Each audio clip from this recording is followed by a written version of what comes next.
जो सबसे पहला क्वेश्चन दोस्तों, भारत में नागरिकता प्राप्त करने का नियम कौन बनाता है? मोस्ट इंपॉर्टेंट क्वेश्चन है, आपको बताना है जो भारत में नागरिकता को प्राप्त करने का नियम है उसको कौन बनाता है। तो इसका राइट आंसर हो जाएगा दोस्तों ऑप्शन नंबर ए यानी राष्ट्रपति, प्रेसिडेंट। आपको बता दें कि भारत में नागरिकता प्राप्त करने का नियम संसद द्वारा अनुमोदित होने के बाद राष्ट्रपति के हस्ताक्षर द्वारा बनता है। अगला क्वेश्चन देखते हैं दोस्तों, किस मामले में सर्वोच्च न्यायालय ने संविधान के उन प्रावधानों को निरस्त किया जो मूलभूत अधिकारों पर निदेशक सिद्धांतों के प्रभुत्व को मंजूर करते थे? आपको बताना इसका राइट आंसर क्या होगा। तो इसका जो राइट आंसर हो जाएगा दोस्तों ऑप्शन नंबर डी हो जाएगा यानी मिनर्वा मिल्स केस। आपको बता दें कि जो मिनर्वा मिल्स केस था वो 1980 के बाद में उच्चतम न्यायालय ने यह कहा कि मूल अधिकार और निदेशक तत्वों के बीच समन्वय और संतुलन संविधान की आधारित संरचना का आवश्यक लक्षण है। अगला क्वेश्चन देखते हैं दोस्तों, निम्नलिखित में से किस अधिकार को डॉक्टर बी.आर. अम्बेडकर ने संविधान का हृदय और आत्मा बताया था? मोस्ट इंपॉर्टेंट क्वेश्चन है, आपको बताना है कि कौन से अधिकार को बी.आर. अम्बेडकर जी ने संविधान का हृदय और आत्मा बताया था। इसका जो राइट आंसर हो जाएगा दोस्तों ऑप्शन नंबर डी हो जाएगा यानी संवैधानिक उपचार का अधिकार। आपको बता दें कि संवैधानिक उपचारों के अधिकार को ही डॉक्टर बी.आर. अम्बेडकर ने संविधान का हृदय और आत्मा बताया था। और संवैधानिक उपचार का जो अधिकार है वो अनुच्छेद 32 से 35 तक मूल अधिकारों में सम्मिलित है। अगला क्वेश्चन देखते हैं दोस्तों, भारतीय संविधान की आत्मा किसे कहा गया है? मोस्ट इंपॉर्टेंट एंड मैक्सिमम बार ये रिपीट हुआ है क्वेश्चन। आपको बताना है इनमें से किसे भारतीय संविधान की आत्मा कहा गया है। इसका राइट आंसर हो जाएगा दोस्तों ऑप्शन नंबर डी यानी प्रस्तावना को। आपको बता दें कि भारतीय संविधान की आत्मा इसकी प्रस्तावना को कहा जाता है और डॉक्टर भीमराव अंबेडकर ने संवैधानिक उपचारों के अधिकार को भारतीय संविधान की आत्मा और हृदय कहा था। अगला क्वेश्चन देख लेते हैं दोस्तों, मूलभूत यानी मौलिक अधिकारों का प्रमुख उद्देश्य है। आपको बताना इनमें से जो मूलभूत यानी मौलिक अधिकार हैं उसका प्रमुख उद्देश्य क्या है? राइट आंसर हो जाएगा दोस्तों ऑप्शन नंबर बी यानी व्यक्तिगत स्वतंत्रता को सुनिश्चित करना, यानी किसी भी व्यक्ति में निहित क्षमताओं के उत्कृष्ट विकास हेतु उचित अवसर प्रदान करने के लिए नागरिकों को मौलिक अधिकार प्रदान किए गए हैं। इस प्रकार नागरिकों को मूल अधिकार प्रदान कर उसकी व्यक्तिगत स्वतंत्रता सुनिश्चित की गई है। आगे देख लेते हैं दोस्तों, तो निम्न में से कौन सा मूलभूत अधिकार नहीं है? आपको बताना है इनमें से कौन सा मूलभूत अधिकार नहीं है। तो इसका जो आंसर हो जाएगा दोस्तों ऑप्शन नंबर बी यानी संपत्ति का अधिकार। आपको बताया दोस्तों जो संपत्ति का अधिकार है वो 44वें संविधान संशोधन 1978 के द्वारा मूल अधिकार के रूप में निरस्त कर दिया गया है और वर्तमान में यह एक विधिक अधिकार है क्योंकि संविधान के अनुच्छेद 300 क में इसे एक विधिक अधिकार के रूप में संविधान में समाविष्ट किया गया है। अगला क्वेश्चन देख लेते हैं, यह प्राथमिक अधिकार था किंतु अब केवल कानूनी अधिकार है। आपको बताना है, अभी मैंने बताया मोस्ट इंपॉर्टेंट ये भी क्वेश्चन है और मैक्सिमम बार रिपीट भी हुआ है क्वेश्चन। आपको बताना इनमें से कौन सा है जो कि प्राथमिक अधिकार था किंतु अब केवल कानूनी अधिकार है। इसका राइट आंसर हो जाएगा दोस्तों ऑप्शन नंबर बी यानी जायदाद का हक, प्रॉपर्टी राइट्स। आपको अभी मैंने बताया कि मूल संविधान में 7 मूल अधिकार थे जिनमें संपत्ति का अधिकार भी सम्मिलित था, परंतु 44वें संविधान संशोधन अधिनियम 1978 द्वारा इसे मूल अधिकार की सूची से हटाकर अनुच्छेद 300 क में कानूनी या विधिक अधिकार के रूप में रखा गया है। अगला क्वेश्चन देख लेते हैं दोस्तों, अनुच्छेद 14 में कानून की समानता का अधिकार किस देश से लिया गया है? आपको बताना है कि जो अनुच्छेद 14 में है कानून की समानता का अधिकार वह किस देश से लिया गया है। इसका राइट आंसर हो जाएगा दोस्तों ऑप्शन नंबर बी यानी ब्रिटेन। आपको बता दें दोस्तों कि अनुच्छेद 14 में वर्णित कानून के समक्ष समानता का अधिकार ब्रिटेन से लिया गया है और ब्रिटेन में समान कानून का विधान है। इसके अनुसार भारत के प्रत्येक नागरिक को विधि के समक्ष समता एवं समान संरक्षण से वंचित नहीं किया जा सकता। अगला क्वेश्चन देखते हैं दोस्तों, संविधान के अनुच्छेद 19 में निम्नलिखित स्वतंत्रता में से कौन सा विशेष रूप से उल्लेखित नहीं है? आपको बताना जो अनुच्छेद 19 है उसमें स्वतंत्रता में से कौन सा विशेष रूप से उल्लेखित नहीं है। इसका राइट आंसर हो जाएगा दोस्तों ऑप्शन नंबर डी यानी प्रेस की स्वतंत्रता। आपको बताया दोस्तों कि संविधान द्वारा प्रदत्त स्वतंत्रता के मूल अधिकार के अंतर्गत अनुच्छेद 19(1) में निम्नलिखित 6 प्रकार की नागरिक संस्थाओं का स्वतंत्रताओं का उल्लेख है, जिसमें यह प्रेस की स्वतंत्रता उल्लेखित नहीं है। अगला क्वेश्चन देख लेते हैं दोस्तों यदि आप SSC and railway examination preparation कर रहे हैं तो अनअकैडमी दोस्तों लेके आ गई है गवर्नमेंट एग्जाम स्कॉलरशिप टेस्ट 2.0। देखिए ये मार्च 26 2022 को होने वाला है, जिसमें आपको बहुत सारे अवार्ड भी मिलेंगे, स्कॉलरशिप और एकदम एग्जाम ओरिएंटेड टेस्ट मिलेगा। जैसे एग्जाम में क्वेश्चन पूछे जाते हैं उसी हिसाब के दोस्तों यहाँ पे आपको क्वेश्चन सेट किए गए हैं, आप एग्जामिनेशन को दे सकते हैं। इसकी टाइमिंग देखिए 26 तारीख को है।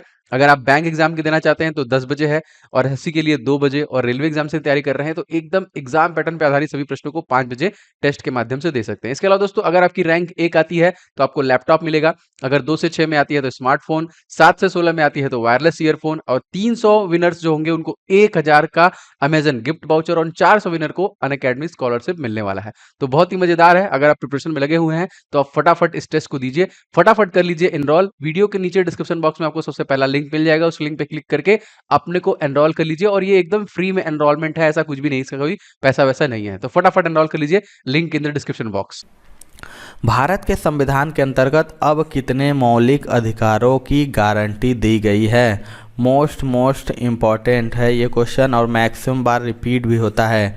आपको बताना है कि जो भारत के संविधान के अंतर्गत अब कितने मौलिक अधिकारों की गारंटी दी गई है। इसका राइट आंसर हो जाएगा दोस्तों ऑप्शन नंबर सी यानी 6। कौन कौन से आपको मैंने बता देता हूँ कि भारतीय संविधान के अंतर्गत वर्तमान में 6 मौलिक अधिकारों को गारंटी दी गई है। कौन कौन से हैं दोस्तों, तो है समता का अधिकार, स्वतंत्रता का अधिकार, शोषण के विरुद्ध अधिकार, धर्म की स्वतंत्रता का अधिकार, संस्कृति और शिक्षा संबंधी अधिकार और संवैधानिक उपचारों का अधिकार। अगला क्वेश्चन देखते हैं, भारतीय नागरिकों के मौलिक अधिकारों पर युक्ति युक्त प्रतिबंधों को आरोपित करने की शक्ति किसके पास है। आपको बताना है इसका राइट आंसर क्या हो जाएगा।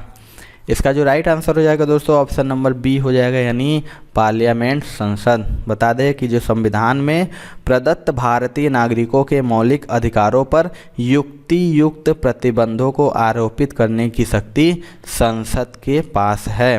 अगला क्वेश्चन देख लेते हैं, मौलिक अधिकारों में संशोधन करने के लिए कौन सक्षम है। मोस्ट इंपॉर्टेंट यह भी क्वेश्चन है। आपको बताएं जो मौलिक अधिकार होता है उसको संशोधन करने के लिए कौन सक्षम है। इसका राइट आंसर हो जाएगा ऑप्शन नंबर डी यानी संसद, पार्लियामेंट। बता दें कि जो मौलिक अधिकारों सहित संविधान के किसी भी भाग में संशोधन का अधिकार अनुच्छेद 368 के तहत संसद को प्राप्त है, तथापि सर्वोच्च न्यायालय ऐसे किसी संशोधन का न्यायिक पुनरावलोकन कर सकता है तथा उसे संविधान के मूल ढांचे को सर्वप्रथम 1973 के केशवानंद भारती मामले में प्रस्तुत किया गया था, उसको प्रभावित करने की सीमा तक रद्द भी कर सकता है। अगला क्वेश्चन देख लेते हैं दोस्तों, भारतीय संविधान में राज्य के नीति निर्देशक सिद्धांतों को शामिल करने के पीछे मुख्य उद्देश्य क्या था। आपको बताएं जो भारतीय संविधान में राज्य के नीति निर्देशक सिद्धांतों को शामिल करने के पीछे मुख्य उद्देश्य क्या था। तो इसका जो राइट आंसर हो जाएगा ऑप्शन नंबर ए हो जाएगा कल्याणकारी राज्य की स्थापना। आपको बता दें कि देश में कल्याणकारी राज्य की स्थापना हेतु संविधान के भाग 4 में नीति निर्देशक तत्वों की व्यवस्था की गई है और राज्य द्वारा निर्मित किसी भी विधि में इन तत्वों का अवश्य ध्यान रखा जाता है। अगला क्वेश्चन देखते हैं, संविधान का कौन सा भाग लोक कल्याणकारी राज्य के विचार का उल्लेख करता है। आपको बताना है जो इन संविधान का कौन सा भाग है जो लोक कल्याणकारी राज्य के विचार का उल्लेख करता है। इसका राइट आंसर हो जाएगा ऑप्शन नंबर सी यानी भाग 4। आपको बता दें कि कल्याणकारी राज्य का अर्थ है वह राज्य जो अपने निवासियों को सामाजिक, आर्थिक और राजनीतिक गतिविधियों द्वारा स्वयं के संपूर्ण व्यक्तित्व के रूप में रूपांतरित करने का अवसर उपलब्ध कराए, और इस हेतु संविधान का भाग 4 समर्पित है, जिसे राज्य के नीति निर्देशक तत्व भी कहते हैं। अगला क्वेश्चन देखते हैं, समान नागरिकता संहिता किस राज्य में लागू है। मोस्ट इंपॉर्टेंट क्वेश्चन है, आपको बताना है इनमें से कौन सा राज्य है जिसमें समान नागरिकता संहिता लागू है। राइट आंसर हो जाएगा ऑप्शन नंबर सी यानी गोवा। आपको बता दें कि जो समान नागरिकता संहिता है राज्यों में से गोवा में ही लागू है। अगला क्वेश्चन देख लेते हैं, नागरिकों के लिए एक समान सिविल संहिता किस अनुच्छेद में है। आपको बताना है जो समान सिविल संहिता है वह किस अनुच्छेद में है। इसका राइट आंसर हो जाएगा ऑप्शन नंबर ए यानी अनुच्छेद 44। आपको बताया दोस्तों कि संविधान के अनुच्छेद 44 के अनुसार राज्य भारत के समस्त राज्य क्षेत्र में नागरिकों के लिए समान सिविल संहिता लागू करने का प्रयास करेगा। अगला क्वेश्चन देखते हैं दोस्तों, मौलिक कर्तव्यों को संविधान में सम्मिलित किया गया, इसका प्रयोजन है। आपको बताना है कि जो मौलिक कर्तव्यों को संविधान में सम्मिलित किया गया इसका प्रयोजन है। वेरी वेरी इंपॉर्टेंट है, मैक्सिमम बार रिपीट हुआ है, मैक्सिमम एग्जाम में क्वेश्चन रिपीट हुआ है। तो इसका जो राइट आंसर हो जाएगा ऑप्शन नंबर सी हो जाएगा यानी विनाशक एवं असंवैधानिक गतिविधियों को नियंत्रित करना। आपको बता दें दोस्तों कि 42वें संविधान संशोधन द्वारा पूर्व सोवियत संघ के संविधान द्वारा मौलिक कर्तव्यों को ग्रहण कर भारतीय संविधान के भाग 4A यानी अनुच्छेद 51A में रखा गया है और ये संख्या में 11 है। ये कर्तव्य विनाशक एवं असंवैधानिक गतिविधियों को नियंत्रित करने में सहायता पहुंचाते हैं। अगला क्वेश्चन देखते हैं, किसकी अनुशंसा पर भारतीय संविधान में मूल कर्तव्यों को जोड़ा गया। आपको बताना है कि इनमें से किसकी अनुशंसा पर भारतीय संविधान में मूल कर्तव्यों को जोड़ा गया है। इसका राइट आंसर हो जाएगा दोस्तों ऑप्शन नंबर बी यानी स्वर्ण सिंह रिपोर्ट पर। आपको बता दें कि जो सरदार स्वर्ण सिंह समिति थी 1976 में हुआ था, इसकी अनुशंसा पर भारतीय संविधान में अनुच्छेद 51 का जिसमें मूल कर्तव्यों का उल्लेख है को जोड़ा गया था। अगला क्वेश्चन देखते हैं दोस्तों, इनमें से कौन राजकीय भाषा नहीं है। आपको बताना है, इसमें 4 ऑप्शन है कि इनमें से कौन राजकीय भाषा नहीं है। इसका राइट आंसर हो जाएगा दोस्तों ऑप्शन नंबर सी यानी राजस्थानी। आपको बता दें दोस्तों कि भारतीय संविधान की 8वीं अनुसूची में 22 भारतीय भाषाओं का उल्लेख है और कौन कौन से हैं आपको मैं बता देता हूँ। असमिया है, बांग्ला, गुजराती, हिंदी, कन्नड़, कश्मीरी, मलयालम, मराठी, उड़िया, पंजाबी, संस्कृत, सिंधी, तमिल, तेलुगु, कोंकणी, मणिपुरी, नेपाली, उर्दू, बोडो, संथाली, डोंगरी और मैथिली। अगला क्वेश्चन देखते हैं, भारतीय संविधान के निर्माताओं के मन तथा आदर्शों की झलक मिलती है। आपको बताना है इसका जो भारतीय संविधान के निर्माताओं के मन तथा आदर्शों की झलक किस में मिलती है। राइट आंसर हो जाएगा दोस्तों ऑप्शन नंबर ए यानी प्रस्तावना में। आपको बता दें कि भारतीय संविधान के निर्माताओं के मन तथा आदर्शों की झलकें प्रस्तावना में मिलती हैं और उच्चतम न्यायालय के अनुसार प्रस्तावना संविधान निर्माताओं के विचारों को जानने की कुंजी है। अगला क्वेश्चन देखते हैं दोस्तों, भारतीय संविधान में नीति निर्देशक तत्व को लिया गया है। आपको बताएं जो भारतीय संविधान में नीति निर्देशक तत्व को किस देश से लिया गया है। मोस्ट इंपॉर्टेंट क्वेश्चन है। इसका राइट आंसर हो जाएगा ऑप्शन नंबर सी यानी आयरलैंड के संविधान से। आपको बता दें कि भारतीय संविधान में नीति निर्देशक तत्व को आयरलैंड के संविधान से ग्रहण किया गया है। साथ ही साथ राष्ट्रपति के निर्वाचन मंडल की व्यवस्था, राष्ट्रपति द्वारा राज्यसभा में साहित्य, कला, विज्ञान तथा समाज सेवा इत्यादि के क्षेत्र में ख्याति प्राप्त व्यक्तियों का मनोनयन आयरलैंड के ही संविधान से लिए गए हैं। अगला क्वेश्चन देखते हैं दोस्तों, नौकरी में समान अवसर का अधिकार संविधान के किस अनुच्छेद में प्रतिस्थापित है।